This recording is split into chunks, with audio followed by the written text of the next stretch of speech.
Good morning, everyone. Hello. So this morning, we're going to start off by reading a children's book, The Rabbit Listened, by Corey Dorfeld. And we're actually going to play it up on the screen since they read better than I do. Welcome to Story Time with Miss LaParry.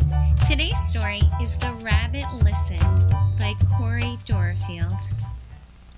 The Rabbit Listened. One day, Taylor decided to build something new, something special, something amazing. Taylor was so proud. But then, out of nowhere, things came crashing down. The chicken was the first to notice. Cluck, cluck! What a shame. I'm so sorry this happened. Let's talk about it. Cluck, cluck! But Taylor didn't feel like talking, so the chicken left. Next came the bear.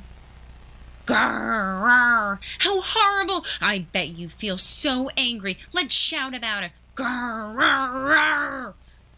But Taylor didn't feel like shouting, so the bear left. The elephant knew just what to do. Trumpadot, I can fix this. We just need to remember exactly the way things were.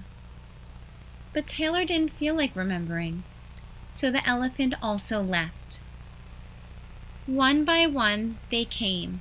The hyena, let's laugh about it. The ostrich, let's hide and pretend nothing happened. The kangaroo, tisk tisk, what a mess. Let's throw it all away. And the snake, shh, let's go knock down someone else's. But Taylor didn't feel like doing anything with anybody, so eventually they all left, until Taylor was alone. In the quiet, Taylor didn't even notice the rabbit, but it moved closer and closer, until Taylor could feel its warm body.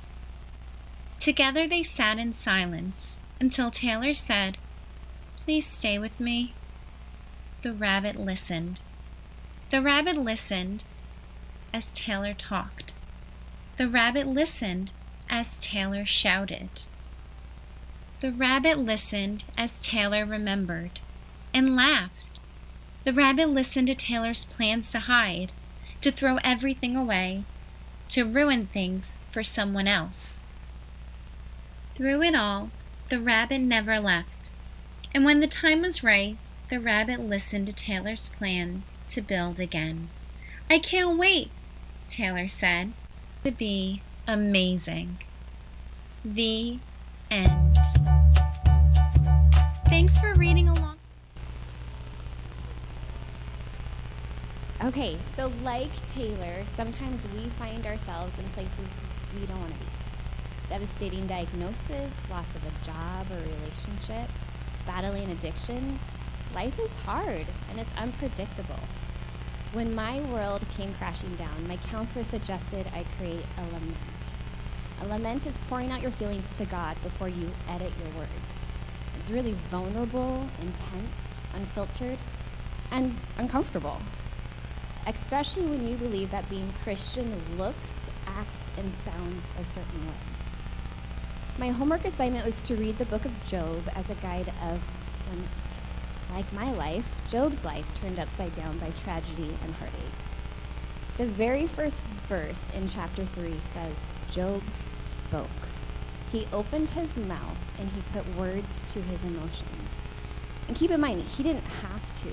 He could have disconnected from his reality, pushed away his feelings, and swept them under a rug. But he didn't. He spoke about his pain, and when he did that, out came a lament. Job's lament gives us permission to not only feel, but to talk honestly about what we're feeling. It takes more trust and faith and risk to take our emotions to God than it is to bury them. And that's all of our feelings, not only the good, the bad, the Christian ones, but the ugly ones too. God calls us to a level of honesty, not only with him, but with ourselves as well. How can we heal our hearts if we can't admit what we're feeling in the first place? Acknowledging what we're feeling gives us a window of what's going on in the deepest parts of our hearts. It pulls back the rug we tried to sweep our feelings under, and it exposes our raw humanity. And yet, to feel is to be human, and to minimize or deny what we're feeling is closing a door of knowing God on a deep, personal, intimate level. Lamenting leads you to a place of hope, of healing, of restoration, and remembering that the resurrection of Jesus means your reality can change too. Remember in The Rabbit Listened, the rabbit moved closer and closer to Taylor until he could feel its warm body. Together they sat in silence until Taylor said, "Please stay with me."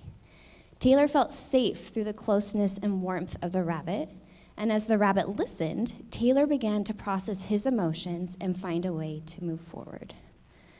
I believe, more than wanting our circumstances to change, we don't want to be alone.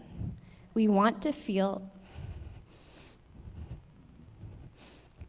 God right beside us, his warmth, his protection, his presence. And in that closeness with God, we begin the holy, sacred work of trusting God to redeem our heartache and return it to us as part of our testimony. So whatever you have going on in your life, talk to God about it. Let it out. He hears you, he loves you, and he longs to know you. And he knows exactly what you need when your heart is troubled. So have patience to endure, trust God, and continually draw closer to him.